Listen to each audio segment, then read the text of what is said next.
Bueno, ahora, hola para todos. Vamos a comenzar con la segunda y última parte de esta conferencia. ¿Se acuerdan que habíamos dejado acá, que yo estaba retocando con escarpillos las patas recién fundidas que me había entregado el fundidor?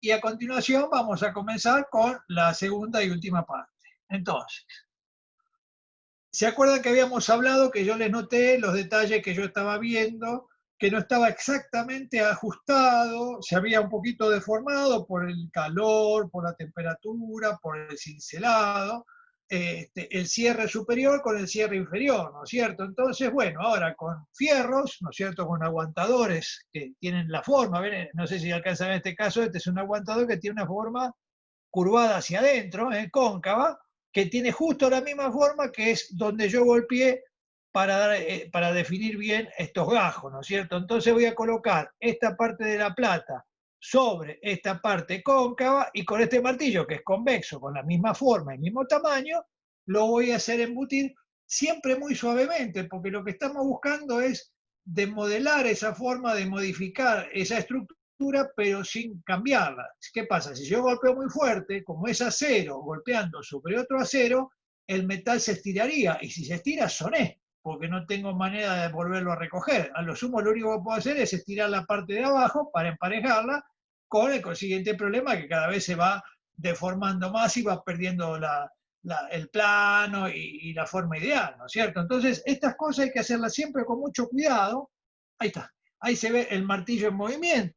¿Ven cómo voy a toda velocidad golpeando? Con suavidad, por supuesto, con mucha suavidad, para modelar sin aplastar. Ese sería un poco el concepto, es decir, modelar la forma sin aplastarla, porque todo aplastamiento que genera un crecimiento, ¿no es cierto? Es decir, ese metal que se afina crece en volumen, hacia algún lado tiene que ir.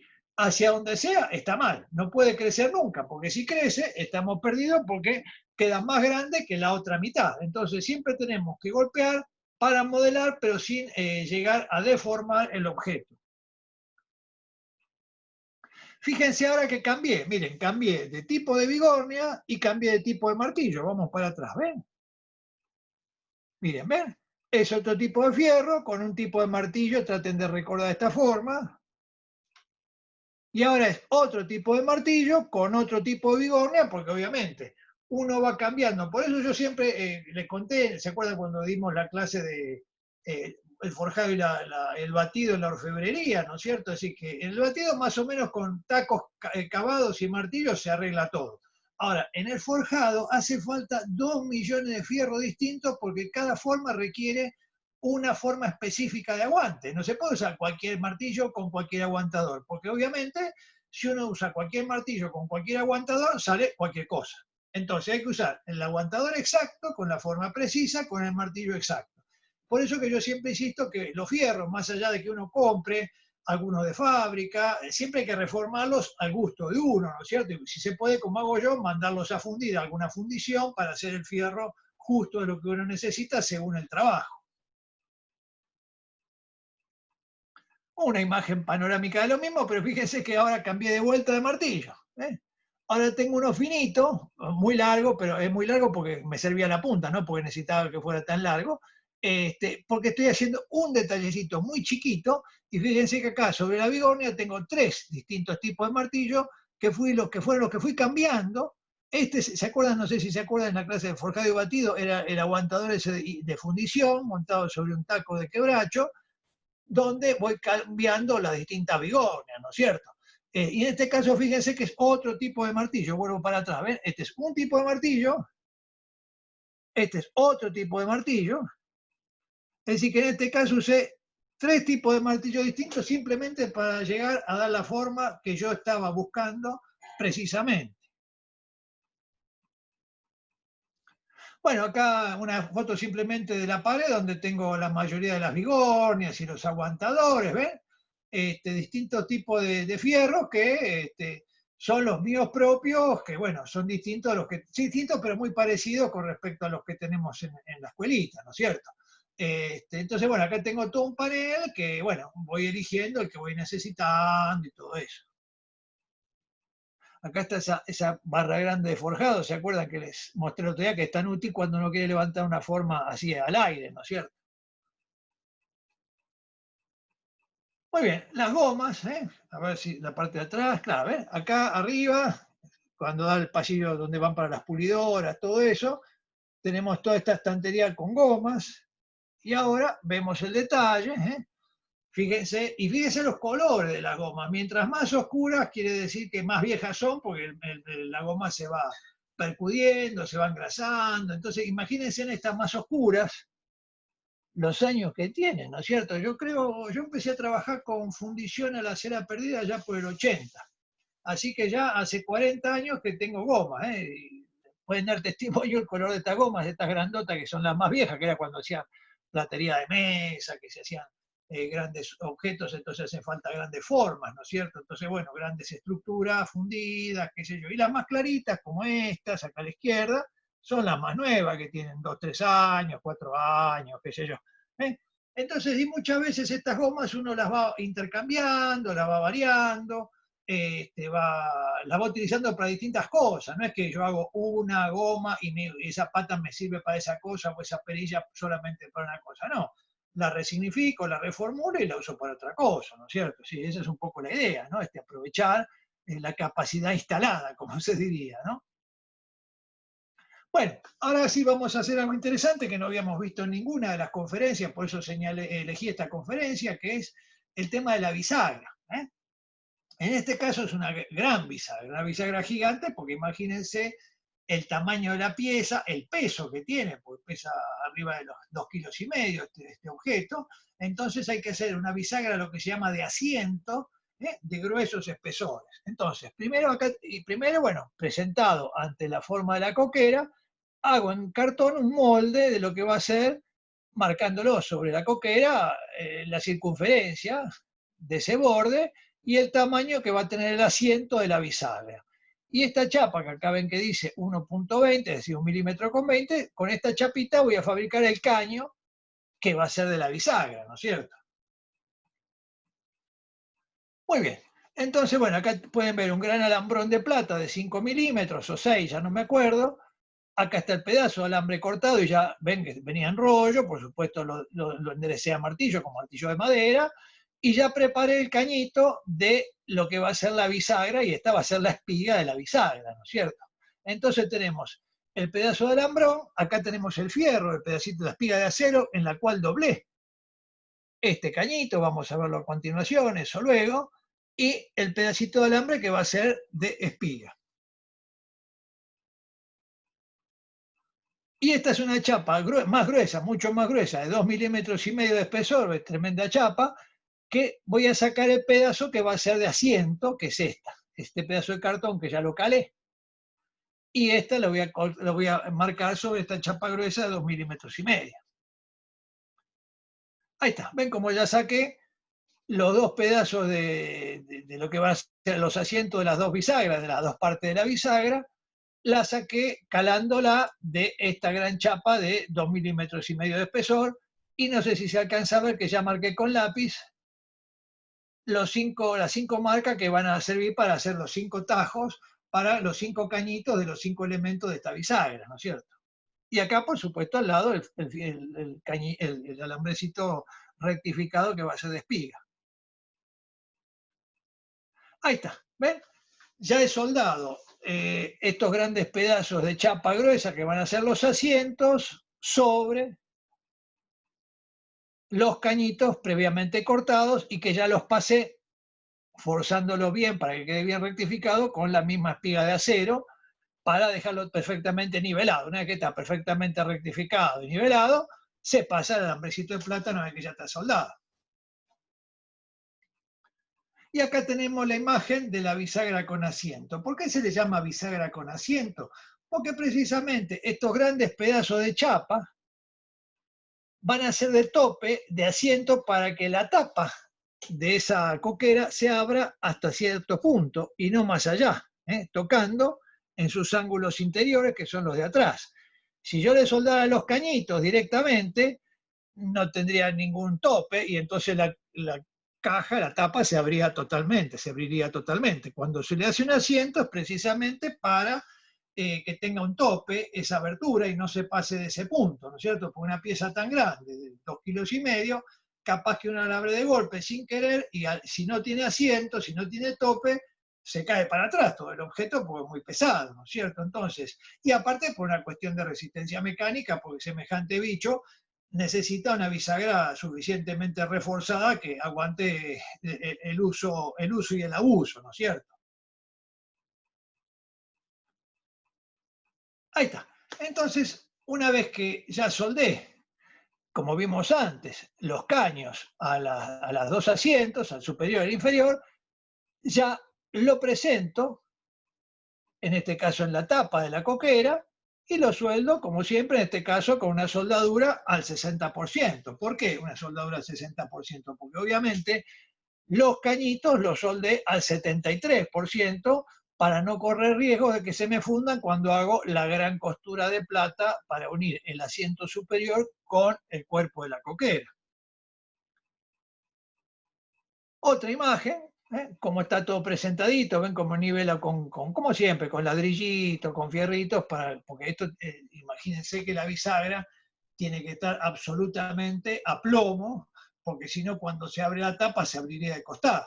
Y quizás en una cajita de joyería eso pasa, es decir, no es muy visible, pero en un tamaño como este, cualquier mínima distorsión, cualquier mínima falsa escuadra, es espantosamente visible cuando está en grande, ¿no es cierto? Entonces siempre conviene tener todo el cuidado del mundo para nivelar perfectamente, aunque sea uno de los dos asientos, porque el otro se va a soldar presentándolo sobre ese primero. Entonces, en ese primer asiento hay que tener todo el cuidado del mundo para que el nivel del plano sea bien, bien, bien paralelo al piso, la línea de tierra. Y ahí tenemos que ya hemos soldado, estamos soldando el segundo asiento. Vieron, primero yo soldé el de abajo, digamos, y luego soldé el de arriba, pero ya, fíjense lo que hice, esta mañita es muy interesante, por eso se la quería transmitir. Cuando yo coloco el asiento superior, le paso la espiga de acero adentro para que quede perfectamente colocado en el lugar, porque si no es muy difícil que este apoyo superior quede nivelado en los 5 elementos. Entonces la maña que yo hago siempre es soldar, es colocar la espiga de acero adentro, y ahí sí, con la espiga de acero adentro sueldo la parte superior del asiento. Entonces, una vez que está soldado, esto sale así con la mano simplemente, y la espiga de plata va a pasar con total precisión, ¿no es cierto? ¿Por qué? Porque fue colocada y soldada en su lugar con una espiga que oficia de guía, digamos, ¿no es cierto?, para ambas partes. Una vez que ya terminamos con el tema de la bisagra, pasamos a hacer el agujerito en la parte inferior, creo que es esta, sí, en la parte inferior, donde va a pasar el pinjante de cierre, ¿no es cierto? Entonces, bueno, simplemente con una agujereadora se hace el agujero a la medida de la espiga interior de ese pinjante. Y ya está presentado, todavía no está soldado, esta piecita fundida, que ya está lista para su soldadura. Y fíjense, que era lo que yo les comentaba antes. Oh, un segundito, por favor. Hola, una encuesta para variar. Bueno, sigamos. Entonces, una vez que está todo esmeriladito, bien frenteadito todo, que está todo perfecto, lo volvemos a llevar a la mesa de soldado. Y acá sí ya fue, ven cómo lo ajusto, simplemente con ladrillo, con cascotes, qué sé yo, y miren qué prolijito quedó después de ese martilladito que le di con los fierros y con los aguantadores, las dos mitades del cierre, ¿no es cierto? Es decir, esa es la ideal, es decir, que se vea una cosa prolija. Yo he visto cajas de estas antiguas, bueno, y modernas también, que son un desastre, ¿no es cierto? Que tienen más luz, menos luz, que como el artesano no se daba maña, rebajó mucho una parte, entonces casi le eliminó el reborde, quedan espacios, en fin. Trabajos no muy profesionales que digamos, ¿no es cierto? La idea es que quede precisamente a plomo ambas partes, ¿no es cierto? Muy bien, una vez que todo fue soldado, lo llevamos a nuestra cubeta de ácido sulfúrico y lo dejamos media horita hasta que termine su acción decapante y desoxidante.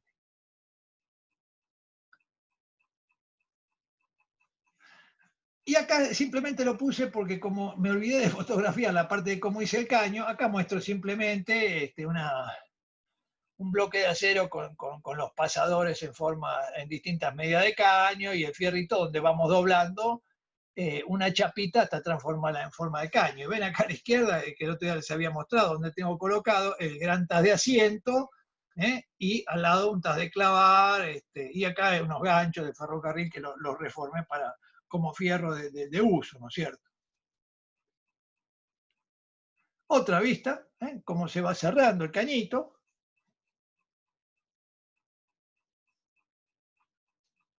Y acá, mientras fui haciendo la otra parte, doblé el alambrecito que va a servir de unión, no, que va a servir de soporte para el pasador, ¿no es cierto? Entonces, bueno, le hice 2 agujeritos simplemente a la fajita central y le pasé el alambrecito doblado nu y una gotita de soldadura en cada elemento y buenas noches, ¿no? Y acá tenemos, como ya presenté, ese cañito que vimos antes, que se lo soldé al aplique que va a ser de cierre, que se encaja, que se rebate por sobre este alambrecito anú. Este alambrecito anú es el que luego vamos a continuación, que se rebate, que sirve para rebatir por encima ese cañito que le soldea esta piecita fundida que hace de cierre sobre el pinjante que soldamos previamente. Y acá tenemos como yo ya pulí las 4 patas una vez que las retoqué a cincel y si hacía falta las escarpillé, qué sé yo. Bueno, se pule con pulidora, ¿no es cierto? Se lava con desengrasante, con queroseno, algún desengrasante, y ya finalmente luego, una vez que estén pulidas previamente, se procede a la soldadura. Acá podemos ver cómo ya estoy soldando la última de las patas. Ven que en la base le coloqué unos ladrillitos para nivelarlo bien. Esto también tiene que estar muy bien nivelado todo. Por ahí no se ve, justo esa foto no está, pero yo incluso arriba le pongo un nivel de agua que tengo para que me quede perfectamente. Y como la torneta está totalmente nivelada, giro y hallo el nivel en todas sus partes del perímetro, ¿no es cierto?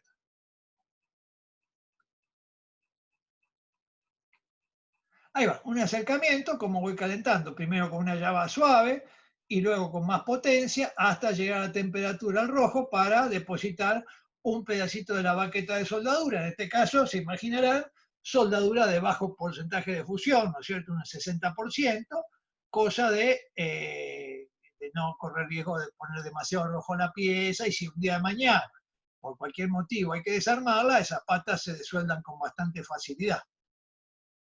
Aunque obviamente es decir que piezas tan grandes no se corre el riesgo de desarmar otra parte. Y además que esto no tiene prácticamente ningún otro armado más que la, la virola central, ¿no es cierto?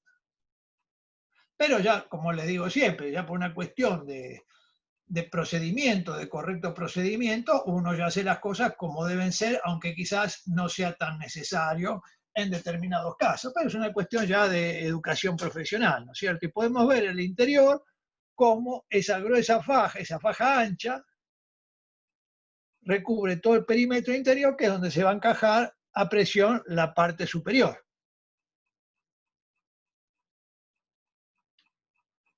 Nuevamente, todo al ácido.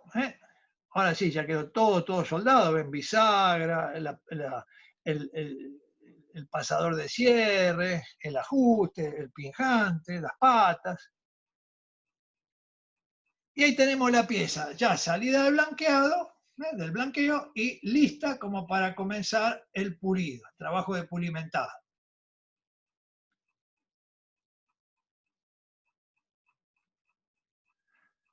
Falta armar lo que es la perilla, que en este caso tiene una perilla muy importante de varios elementos, que fueron todos aquellos que habíamos visto antes separados junto con las gomas de fundir. En este caso es la granadita, que es la parte principal de la perilla, que yo la cincelé y la armé en 2 mitades. Esta parte más oscura es la soldadura, que luego, por supuesto, se va a retocar a cincel y a esmeril y todo eso. Y acá vemos cómo armo el volante inferior de esa granadita con las 4 hojitas con un volantito central que tiene un agujerito en el medio donde va a encajar la perillita de esa granada, ¿no es cierto? El pinjante, la espiga de esa granadita.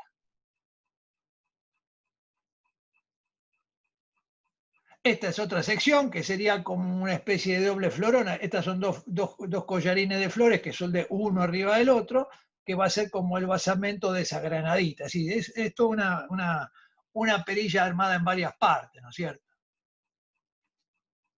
Y estas son mis herramientas para qué cosa, para hacer roscas, ¿no es cierto? Entonces tenemos una cajita de machos, acá tenemos un macho colocado en el portamacho y una terraja, ¿eh?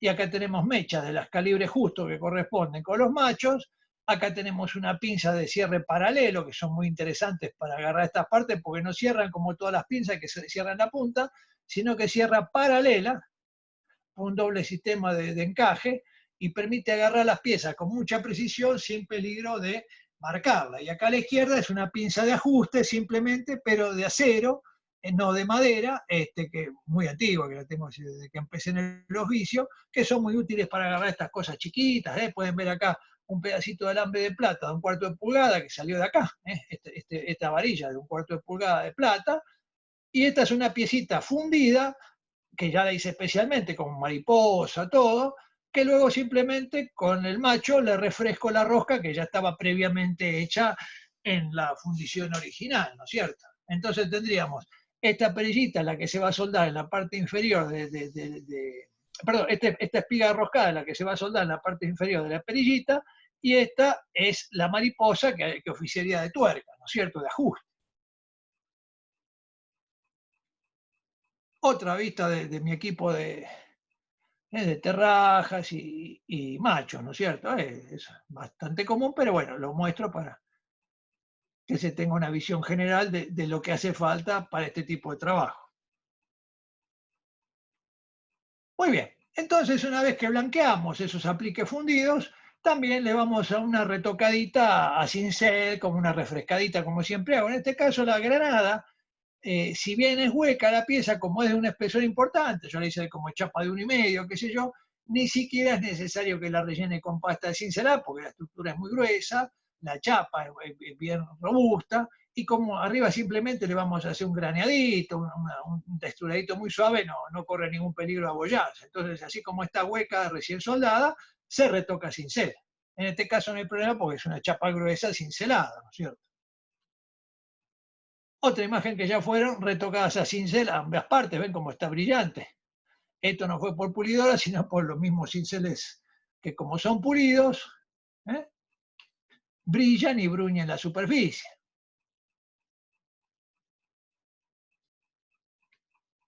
Y acá tenemos todas las partes que antes habíamos visto, ya preparadas para el ensamblado. ¿Ven? Este doble florón que yo les había mostrado antes va a ir colocado acá. Este es la espiga roscada que va ajustada con esta tuerca. Esta es un fustecito que coloco para elevar. Ahora vamos a ver a continuación. Ahí está, ¿ven? Entonces yo ahora sueldo, vamos para atrás.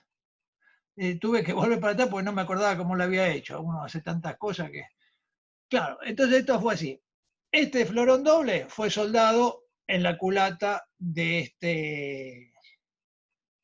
esta granada. Y esta culata de esta granada fue soldada a este florón, creo que fue soldada, ahora ya no me puedo acordar. Ahora vamos a ver a continuación, me voy a acordar enseguida. A ver. Ah, sí, ahí está. Bueno, ahí se entiende bien. Entonces, yo soldé directamente la rosca a la base de este volante con 4 hojas que se suelda a este doble florón que se suelda a esta granadita. Así que todo esto es un macizo en este momento, no hay nada suelto. Claro, no hay nada suelto en este momento. Así que todas estas partes fueron soldadas entre sí, con soldadura blanda, por supuesto, para que sea una unidad. ¿eh? Lo único que de todo esto va a estar separado, obviamente, va a ser la tuerca que va de adentro del elemento, del objeto. Y acá se puede ver, miren, ¿se acuerdan el cañito que les mostré antes que había doblado sobre la forma de acero? Este es el cañito que está un poquito abierto para que pueda pasar por la U de agarre, y luego se cierra con un martillito o pinza. Y este es el agujerito que va a cerrar, que va a rebatir sobre el pinjante. Este fue el proceso de soldadura, lo coloqué sobre algún cañito, bien para que quede todo niveladito, bien a plomo. Y ahí tenemos la piecita ya salida del blanqueo, lista para el pulido, y acá tenemos esta piecita, esta tuerquita de tipo mariposa que yo armé en fundición, ¿no es cierto? Como de esta tengo varios modelos, más chicos, más grandes, qué sé yo, de acuerdo al tamaño de la pieza que se fabrica.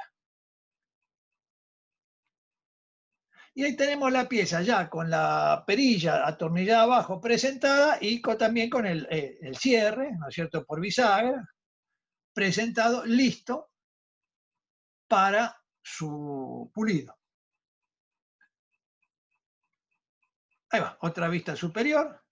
Le di una esmeradita a los gajos, por supuesto, por si había alguna manchita o algún retoque que hubiera que hacer. Y ahora fuimos a la salita donde tengo la gran pulidora de 5 caballos. Esta la mandé a reformar porque antes era con pedales, había que... Era toda una estructura, bueno, mi mecánico me la desarmó, la armó de otra manera, entonces ahora con un arrancador y qué sé yo, arranca pues muy pesada, ¿no es cierto? Pero es una máquina de la de antes, que en la fábrica esta se usaba 8 horas diarias seguidas, todos los días del año, ¿no es cierto? Son tremendos bichos, lo que pesa el bobinado de ese monstruo. Y por supuesto, en este caso, no haría falta semejante monstruosidad de máquina de 5 caballos, porque acá lo único que hace falta es el brillo, nada más, ¿no es cierto? Porque esta pieza fue toda cincelada, pero bueno, es la que tengo armada ahí para este tipo de trabajo, ¿no es cierto? Entonces, bueno, se va puliendo con algún pañito, los gajos, los cincelados con mucho cuidado de no borrar el detalle del cincelado, ¿no es cierto? Bueno, y acá tenemos en esta imagen, ven, distintos tamaños, de los más pequeños, como que estábamos viendo, como que está puesto aquí, hasta grandes, importantes, ¿no es cierto?, de 8 pulgadas, para pulir platos, bandejas, ven, este cepillo de pitas de 8 pulgadas, este paño de algodón, de 6, de 5, en fin, distintas medidas. Bueno, y el equipo de protección, ¿no es cierto? Delantal, guardapolvo, cofia, guantes, máscara, en fin, todo el equipo para protegerse cuando está puliendo, ¿no es cierto? Bueno, y acá tenemos ya todas las partes brilladas, listas para el lavado final. Llevamos al lavadero, un poquito de queroseno y buenas noches. Todo bien desengrasado, bien brillado.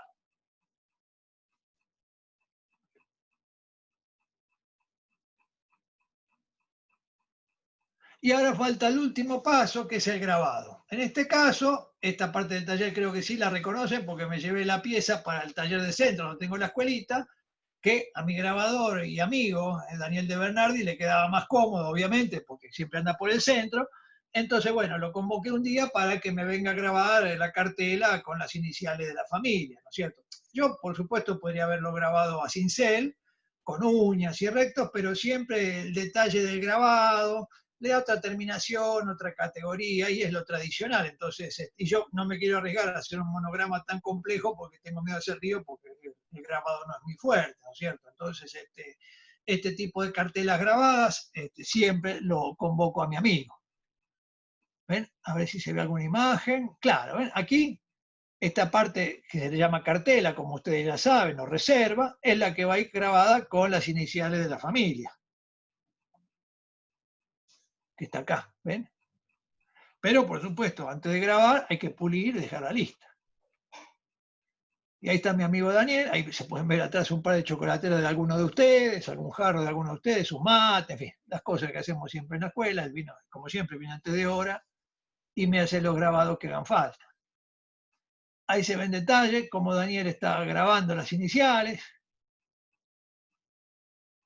Ahí están los distintos buriles, fíjense, se viene con un tupper que usa de caja transportadora para llevar todos sus buriles, y acá están los distintos tipos de buriles para hacer los grabados que hagan falta, ¿no es cierto? Y acá lo vemos a Daniel grabando con su tradicional pulso firme, esas iniciales. Y acá tenemos, ya ven, grabadas las iniciales y ya la piecita con leve patinado, con tintura de iodo, como me gusta a mí, que le dé un aspecto de suave pátina, activada con la luz solar, y la piecita ya terminada, lista para ser entregada a su cliente. Una vista trasera, la gran bisagra de asiento, que yo a propósito esta bisagra la suelo hacer muy grande, muy importante para darle más imagen de robustez al objeto, ¿no es cierto? Una ampliación, ahí se pueden ver los dos extremos de la espiga bien remachadas a martillo y los 5 elementos y los 2 asientos de esta. Entonces esta pieza no se abre más allá de los 45 grados requeridos, ¿no es cierto? Una vista lateral y fíjense qué interesante la unión.